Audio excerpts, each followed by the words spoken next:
TPCC కోశాధికారి శ్రీ సుదర్శన్ రెడ్డి గారికి ఘనంగా సన్మానం.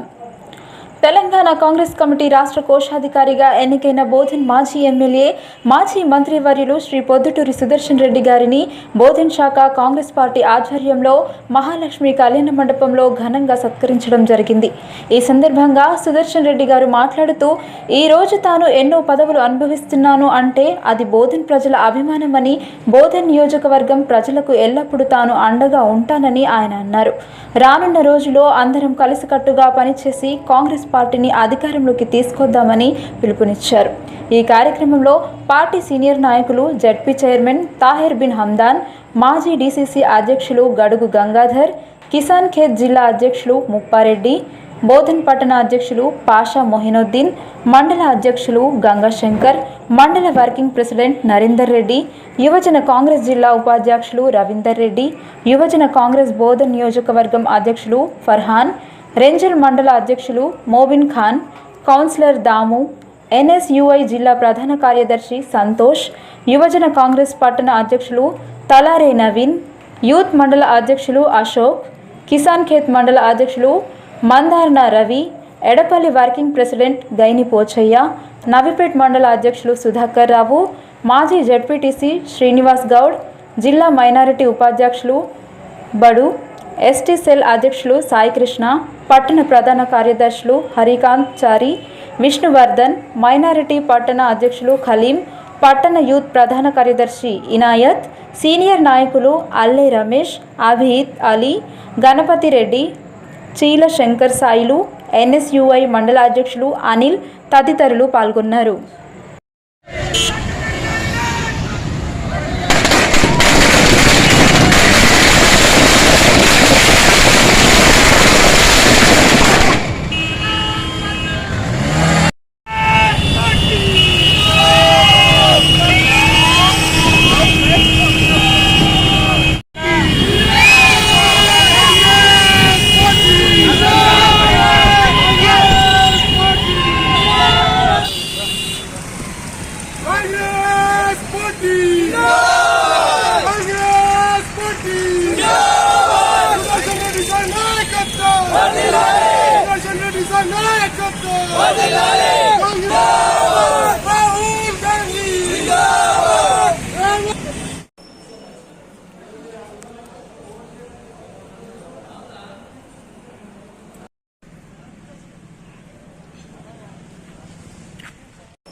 ఎటు పోతున్నారు రాదు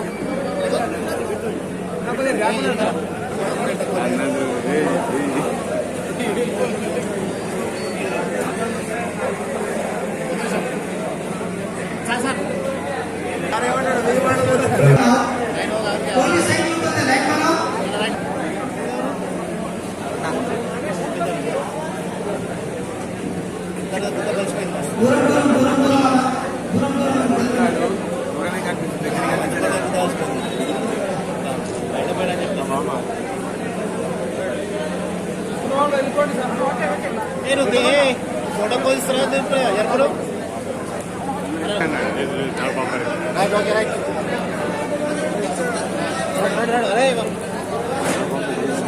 నడు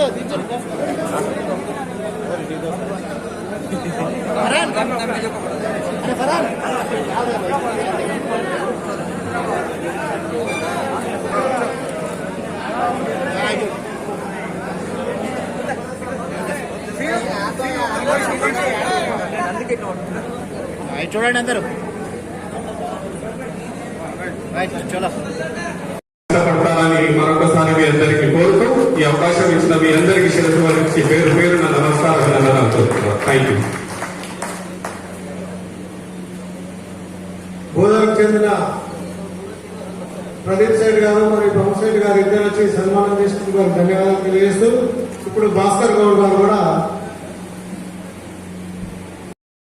మందన్న ఉన్సా సొసైటీ చైర్మన్ రవి గారిని మాట్లాడవలసిందిగా కోరుతా ఉన్నాను. పడతానని మరొకసారి మీ అందరికీ కోరుతూ ఈ అవకాశం ఇచ్చిన మీ అందరికీ శిరస్సు వహించి పేరు పేరు నా నమస్కారం. Thank you. మండలానికి చెందిన ప్రదీప్ సైడ్ గారు మరియు ప్రమోద్ సైడ్ గారు ఇద్దరు వచ్చి సన్మానం చేసుకుని వారికి ధన్యవాదాలు తెలియజేస్తూ ఇప్పుడు భాస్కర్ గౌడ్ గారు కూడా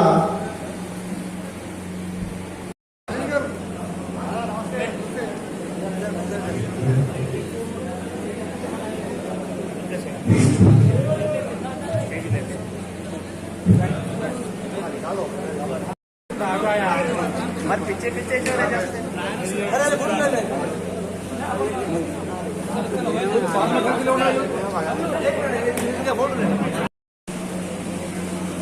నేను ఈ సన్మానాలు 42 డిగ్రీలతో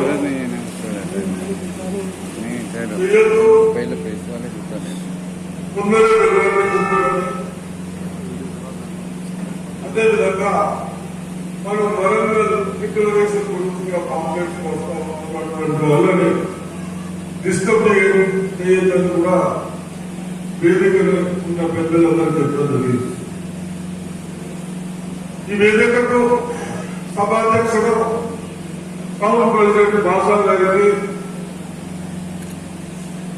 గంగాశంకర్ గారికి, వేదిక వచ్చిన నిజామాబాద్కి వచ్చిన పెద్దలకు, మండల ప్రెసిడెంట్లకు, సర్పంచులకు, ఎంపీటీసీలకు, కాంగ్రెస్ సోదరులకు, ప్రెస్ మిత్రులకు అందరికీ నమస్కారం. ఈరోజు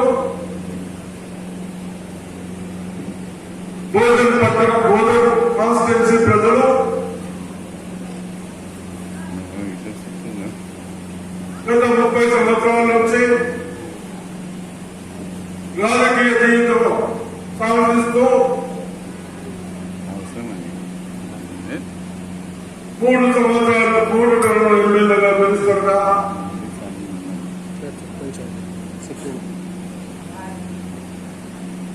ఈ ఆశీర్వాదాలు పెద్దల ఆశీర్వాదాలతో ఏ పని వచ్చినా ఆ పనికి వెన్నెదించగా ఆ పనిని నా ప్రజలకు ఉపయోగపడే విధంగా చేసినందుకు హైకమాండ్ సోనియా గాంధీ గారు,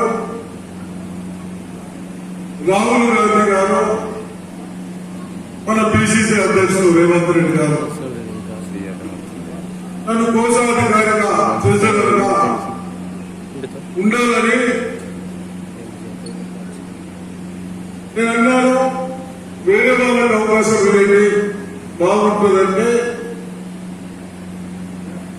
మీరే ఉంటే బాగుంటుందంటే పెద్దలు చెప్పిన తర్వాత తప్పనిసరిగా చేయవలసి వస్తుంది. కాబట్టి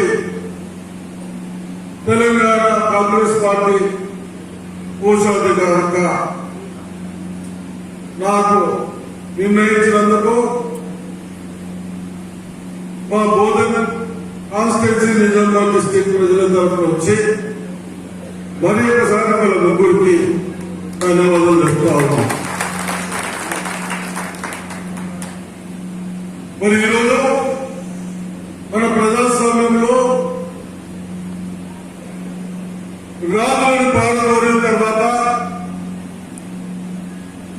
రాజులు మనల్ని టెక్సులు వసూలు చేసుకుంటూ ఇబ్బంది పెడతా ఉన్నారన్న ఉద్దేశంతో బ్రిటిష్ వాళ్ళని కానీ నైజాంలను కానీ పాలన ప్రజల్లో ఎన్నుకొని ఎలక్షన్ లో ఓటు వేయించుకొని ప్రజాప్రతినిధులను ఎన్నుకున్న తర్వాత ఒక ఎమ్మెల్యేలు, ఎంపీలు, ముఖ్యమంత్రులు ప్రయత్నిస్తున్నాం. ఈ విధంగా సంవత్సరాలు నడుస్తాము. కానీ ప్రైమ్ మినిస్టర్లు, ముఖ్యమంత్రులు ఒకసారి సీట్ ఎక్కిన తర్వాత నేను సత్య వరకు ఈ సీట్లో ఉండటానికి ప్రయత్నం చేస్తాను. ప్రయత్నం చేస్తే తప్పు కాదు, కానీ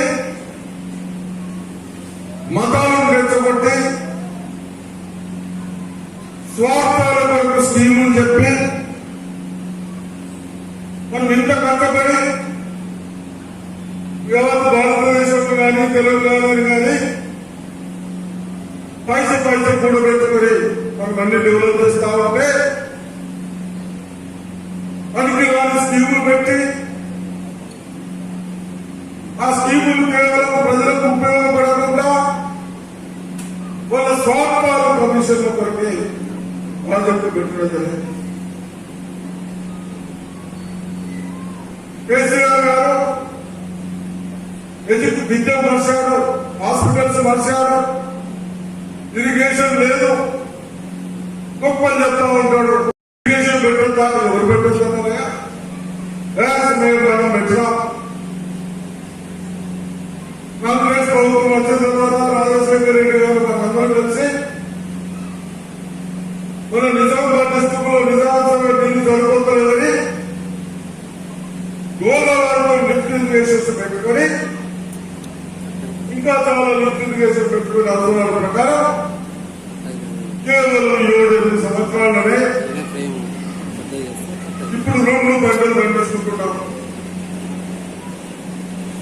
మరి తెలంగాణ సాధించిన తర్వాత తెలంగాణ పేరు మీద ముఖ్యమంత్రి అయిన కేసీఆర్ గారు ఎంత అభిమానం అంటే వారు చేసిన చెప్పిన మనందరి ద్రవలు ఉంచేసి ఉద్యోగాలు అన్నారు,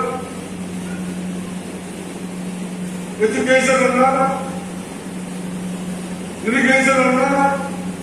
నేను చెప్తా ఉన్నాను, కేసీఆర్ గారు నీవు చేసిన ప్రాజెక్టు నీ స్వార్థాలకే కాదు, నా ప్రజలకు ఇక్కడ ఒక ఎకరానికి ఉపయోగపడదని ఛాలెంజ్ చేస్తా ఉన్నా. ₹1,00,000 రాకలు తెచ్చేసి మన ఇప్పుడు డీజిల్ పెట్రోల్ మీద ఈ పుణ్యాత్ములు కాంగ్రెస్ పార్టీ ఉన్నప్పుడు కేవలం ₹60 పెట్రోల్ లీటర్ ఉంటే ఆయన ఇప్పుడు కూడా ₹49 లీటర్ కొనుకొచ్చేది. కానీ మోడీ గారి ₹29, ఈయనది ₹28. అంటే పట్టదానికంటే మీ ఇద్దరు టెక్స్టులు వేసి మా ప్రజలను నడిపిస్తాము. మంచి నూనె స్వీట్ ఆయిల్ ₹50 ఉంటేనే ఎక్కువ ఉన్నది, ఇప్పుడు ₹200 వరకు. అంటే కనీసం మీ ఆలోచనలు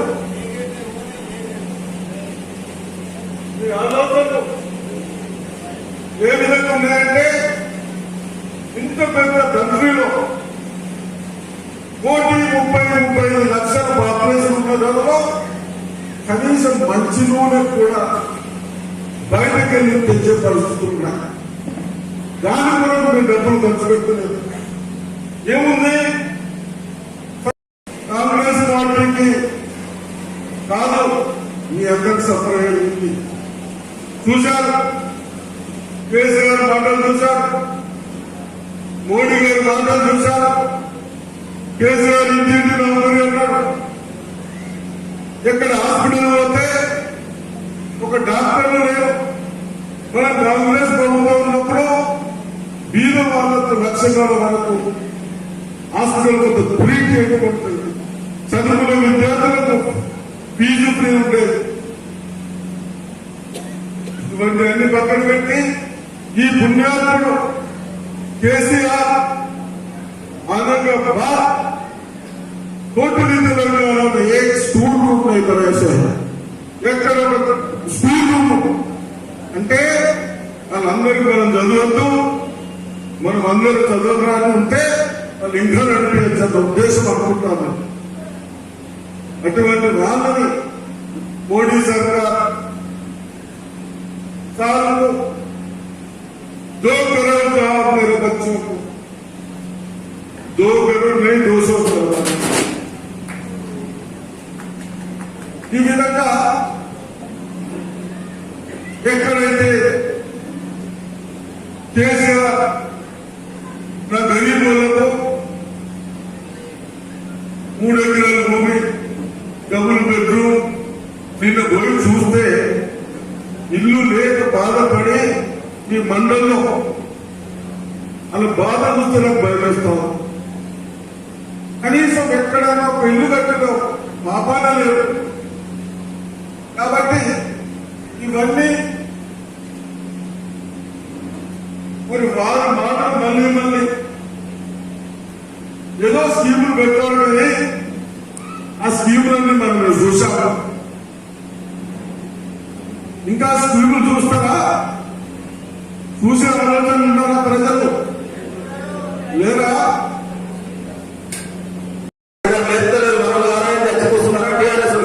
కాబట్టి రేవంత్ రెడ్డి, సుదర్శన్ రెడ్డి గారి నాయకత్వం.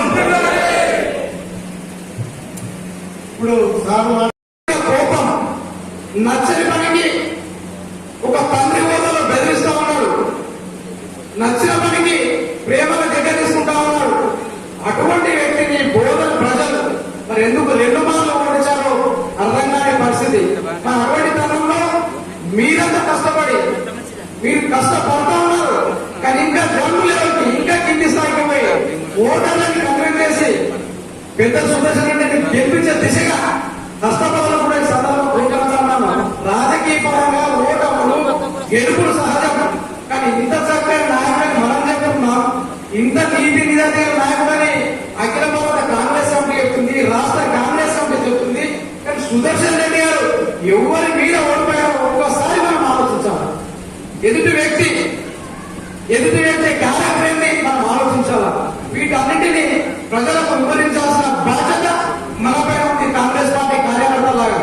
ఎందుకంటే ఈ రోజు 10 సంవత్సరాల నుండి టీఆర్ఎస్ పార్టీ అధికారంలోకి వచ్చిన తర్వాత నిరుద్యోగులాగా ఉన్నారు, బీద ప్రజలాగా ఉన్నారు. టీఆర్ఎస్ పార్టీలో ఉన్న బీద ప్రజలకు ధనికులైతే ఉన్నారు. ఎట్లయితే ఉన్నారంటే ఎక్కడ పడితే అక్కడ దోచుకుంటున్నారని ఇంటెలిజెన్స్ రిపోర్ట్ ద్వారా ముఖ్యమంత్రి గారు కూడా తెలుసు. మీరున్న దర్వాజా తప్పకుండి మీకు ఇష్టమైనంత మీరు దోచుకోండి అని ఎమ్మెల్యేలను విచ్చరుగా వదిలేస్తే 5 ఎకరాలు లేని ఎమ్మెల్యేకు ఈరోజు 100 ఎకరాల పొలాలు అవుతున్నాయి, భూములు అవుతున్నాయి.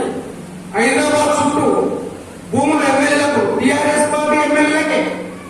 నిజామాబాద్ కలెక్టరేట్ చుట్టూ టీఆర్ఎస్ పార్టీ సంబంధించిన నిజామాబాద్ కలెక్టర్ పార్టీ చుట్టుముట్టు భూములని వాడే. ఇక్కడ మీ శాసనసభ గురించి చెప్పాల్సిన అవసరం లేదు, నాకంటే మీకే తెలిసింది. అదేవిధంగా నిరుద్యోగులాగానే ఉండిపోయారు. పెన్షన్లు ఇస్తాం, పెన్షన్ ఇవ్వలేకపోతున్నారు. కనుక వీటన్నింటినీ డబుల్ బెడ్రూమ్లు కడతామని డబ్బులు కట్టలేకపోతున్నారు. దళితులకు ఎంప్లాయ్మెంట్ కింద స్పెషల్ డ్రైవ్ రిక్రూట్మెంట్ ఉద్యోగాలు చేయలేకపోతున్నారు. మరి బీజేపీ కేంద్రంలో అధికారం వచ్చింది, బీజేపీ టీఆర్ఎస్ 2 ఒకటే. వాళ్ళకి మద్దతు ఎంఐఎం పార్టీ కూడా వాళ్ళతోనే కలిసి ఉంది, బీజేపీతో కలిసి ఉంది. ఎక్కడ చూసినా కాంగ్రెస్ పార్టీ దెబ్బకొట్టడానికి ఎన్నికలు వచ్చినప్పుడే వాళ్ళు ఎంఐఎం వాళ్ళు ముందుంటున్నారు. దయచేసి నిన్న ఒక బీజేపీ నాయకురాలు మహమ్మద్ ప్రవక్త మీద మాట్లాడింది. మహమ్మద్ ప్రవక్త ముస్లిం మీద దాన్ని పేదల ప్రజల మార్గాన్ని సందర్శిస్తున్నారనేటువంటి విషయం ఆ రోజు కూడా వీళ్ళు ఉండి మాట్లాడినటువంటి వ్యక్తి. చాలా మంది మాట్లాడుతున్నారు సుదర్శన్ రెడ్డి గారు నచ్చలేని నాయకుడు, భగవంతుడు ఆయన, తల్లిదండ్రులు ఆయన ఇచ్చినటువంటి రూపం. చంద్రుడు తిరిగా ఎప్పుడు కూడా పెంచుతుంటాడు ఆయన, ఎప్పుడు కూడా ముఖం మీద ఫీలింగ్ ఉండదు. కానీ మాలాంటి వాళ్ళం ఏమైనా తప్పు చేస్తే మాత్రం ఆయన ఉగ్ర నరసింహ రూపం కూడా చూసినటువంటి పరిస్థితి, ఆ అనుభవం నాకు కానీ, గంగు గంగాధర్ కానీ, గంగా శంకర్ కానీ, పాషాబాయి కానీ అనేక సందర్భాల్లో చిన్నట్లు పడ్డటువంటి విషయం. ఇది ఎందుకు జ్ఞాపకం చేసుకుంటున్నామంటే మీరు బాగుంటే పార్టీ బాగుంటది, నేను బాగుంటాను, నా ప్రజలు బాగుంటారు. రేపు అధికారం ఉన్నా లేకున్నా వాళ్ళ సమస్యల పట్ల మనం ఎప్పుడు వాళ్ళ పట్ల ఉంటామనేటువంటి వ్యక్తి. గంగాధర్ గారు అన్నారు, కోశాధికారిగా మాణిక్యం ఠాకూర్ వాళ్ళ ఇంటికి వచ్చినప్పుడు మాణిక్యం ఠాకూర్ ఒక్కడే కాదు, అక్కడ నుండి గొప్పల రాజు గారు మాట్లాడారు 2-3 సార్లు, వేణుగోపాల్ గారు మాట్లాడారు, 3 మాసాలు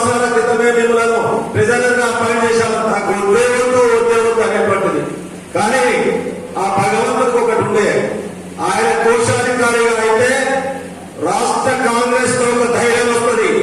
సుదర్శన్ రెడ్డి గారి లాంటి నీతి నిజాయితీ పరులు ఏ మాట మాట్లాడినా ఇవాళ రాష్ట్ర కాంగ్రెస్ లో ఇంత పెద్ద మందులున్నా అందరికీ కూడా ముక్కుసూటిగా వాళ్ళ మాట్లాడేటటువంటి వ్యక్తి అవసరమైనటువంటి విషయం కాంగ్రెస్ నాయకత్వానికి కలిగింది. అందుకొరకే చాలా సందర్భాలు చెప్పి ఆయన పంపించినటువంటి పరిస్థితి. రేవంత్ రెడ్డి గారే స్వయంగా 2 సార్లు వాళ్ళ ఇంటికి వచ్చినటువంటి పరిస్థితి. అంటే ఇది మన అదృష్టం. ఇక్కడ ఉన్నటువంటి బోధన నియోజకవర్గ కార్యకర్తల అదృష్టం. బోధన నియోజకవర్గ కార్యకర్తలే కాదు, నిజామాబాద్ జిల్లా కాంగ్రెస్ పార్టీకి ఒక పెద్ద దిక్కుగా మా అదృష్టంగా భావిస్తాం. అందుకనే ఈ రోజు చాలా మంది మోదీ మాట్లాడినా, వాళ్ళ సొంత ఊరు సుధాకర్ రావు మాట్లాడినా వాళ్ళందరూ అనేది ఒకటే, సుదర్శన్ రెడ్డి గారు ఏ కార్యక్రమం తీసుకున్నా దాన్ని క్రమశిక్షణగా తీసుకుపోతాడనేటువంటి విషయం. అందుకొరకే మనమందరం వారి నాయకత్వాన రేపు ఈ రాష్ట్రంలో ముఖ్యంగా నిజామాబాద్ జిల్లాలో 5 శాసనసభ నియోజకవర్గాలు ఉన్నాయి. 5 శాసనసభ నియోజకవర్గాల్లో పెద్దలు సుదర్శన్ రెడ్డి గారిని బోధన నుంచి గెలిపియాలా, అందరం కలిసి బోధన నుంచి గెలిపియడమే కాదు, ఈ జిల్లాలో 3-4 సీట్ల వాళ్ళు 6 రోజులు పనిచేస్తే వారం మొత్తం పనిచేస్తే 600 వచ్చేది. ఆ వ్యక్తి వాళ్ళ భార్య పోయి కిరాణా కొట్లో వెళ్తే ఒక నూనె ప్యాకెట్ 2 సబ్బులు అర్ధ కిలో ఏదో పప్పు వచ్చేసింది. వారం రోజులు చేసిన కష్టం అయిపోయింది. ఆ రకంగా సంవత్సరంలో ఎవరు సార్ గాని సార్తో పాటున్న మనందరం కూడా ఎటువంటి అక్రమ సంపాదనకు వెంటాడకుండా మనమందరం నిక్కచ్చిగా ఉన్నాము. అదే మనకు మంచి చేస్తుందని మనస్ఫూర్తిగా నమ్ముతా ఉన్నాము. నిన్న మేమందరము గ్రామాల్లో జరిగినప్పుడు ప్రతి గ్రామంలో కూడా మనకు విశేష స్పందన వస్తా ఉంది. మనం చేసిన మంచి పనులను పొగుడుతూ ఇప్పుడు చేస్తున్న ఎమ్మెల్యే చేస్తున్న దురాఘాతాలను కూడా చెప్తా ఉన్నారు. మంజీరా నదిలో ఉన్న ఇసుకను మొత్తం పూర్తిగా అమ్ముకోవడం కూడా జరుగుతుందని నిన్న మంజీరా పరివాహక ప్రాంతంలో ఉన్న గ్రామాలలో తిరుగుతా ఉంటే చెప్తా ఉన్నారు. కాబట్టి రైతులకు చేసిన మేలు ఆ రోజు వడ్లు ఉన్నప్పుడు సారు రైతులెంబడి ఉండి రైస్ మిల్లకు అజమాయిషి చేసి రైతుల దగ్గర ఎటువంటి తరువు లేకుండా కనిపించింది కూడా ఈ రోజు గుర్తు చేస్తా ఉన్నారు. కాబట్టి మంచి అన్నది ఎప్పటికీ గుర్తుండిపోతుంది. కాబట్టి తప్పకుండా వచ్చే ఎలక్షన్ లో సంవత్సరంలోనే ఉంటున్నాయి. కాబట్టి మనమందరం కూడా మరి ధైర్యంతో ముందుకెళ్లాలా. ప్రతి ఒక్కరు ఇంతకు ముందు రాష్ట్ర బాబాలు గారు చెప్పారు, ఎలక్షన్ 2-3 నెలలు అంటే ఇతర పార్టీలో ఉన్న నాయకులందరూ కూడా వరదలాగా మన పార్టీలోకి వస్తారని నేను కూడా పూర్తి విశ్వాసంతో ఉన్నానని నమ్ముతూ ఇక ముందు కూడా చాలా మంది కాలాతీతమైంది మాట్లాడవలసిన పెద్ద చాలా మంది ఉన్నారు. ఇప్పుడు పిసిసి సెక్రటరీ గడు గంగాధర్ గారిని పెద్ద గడు గంగాధర్ మాట్లాడవలసిందిగా కోరుతాను. చాలా మంది ఉన్నది, ఒకళ్ళు పేరు తీసుకొని ఒకళ్ళు పేరు తీసుకోకపోతే మరి ఇబ్బంది అవుతుంది. కాబట్టి ఇప్పటికే కాలాతీతమైంది. మరి సుదర్శన్ రెడ్డి సాబ్ అంటేనే పెద్దలు, పూజలు, గౌరవీయులు మరి ఎక్కడ పోయినా ఏ గ్రామంలో పోయినా సరే ఇప్పుడు ఉండే పరిస్థితిలో ఎంతో మంది కొంతమంది ఇక టీఆర్ఎస్ పార్టీ ఒత్తిడితోనే చాలా మంది అక్కడికి పోయిన కానీ మాకు కలిసినప్పుడల్లా చెప్తున్నారు, ఎలక్షన్ అప్పుడు చూడండి, ఎలక్షన్ 2-3 నెలలు ఉన్నదనగానే తాండోగా మొత్తం మంది కాంగ్రెస్ పార్టీ మస్తు పనులు చేసిండు. ఒక్క రూపాయి కూడా లంచం తీసుకోకుండా, ఒక్క రూపాయి కూడా ఎవరికి అడగకుండా, అంటే నీతి నిజాయితీ, వ్యాపారం వేరే కానీ పొలిటికల్ గా నీతి నిజాయితీ కలటువంటి వ్యక్తి మరి సుదర్శన్ రెడ్డి సాబ్. ఇలా ఎక్కడైనా చెప్పుకోవచ్చు, ఎవరైనా సరే ఎక్కడ పోయినా, ఏ ఊర్లో పోయినా, ఏ గ్రామం పోయినా అరే ఆయనంత మంచి వ్యక్తి ఎవరు లేరు. ఎవరైనా తప్పు చేసినా చూసి చూడనట్టు ఉండేది కాదు, మొత్తం చోటిగా మాట్లాడే వ్యక్తి. మన కార్యకర్త అయినా సరే మరి ఎదుట వ్యక్తి అయినా సరే ఏదైనా మంచిగా మాట్లాడి మంచిగా చేసుకోండి, మీరందరూ బాగుపడుర్రి. నాకు రూపాయి అవసరం లేదు.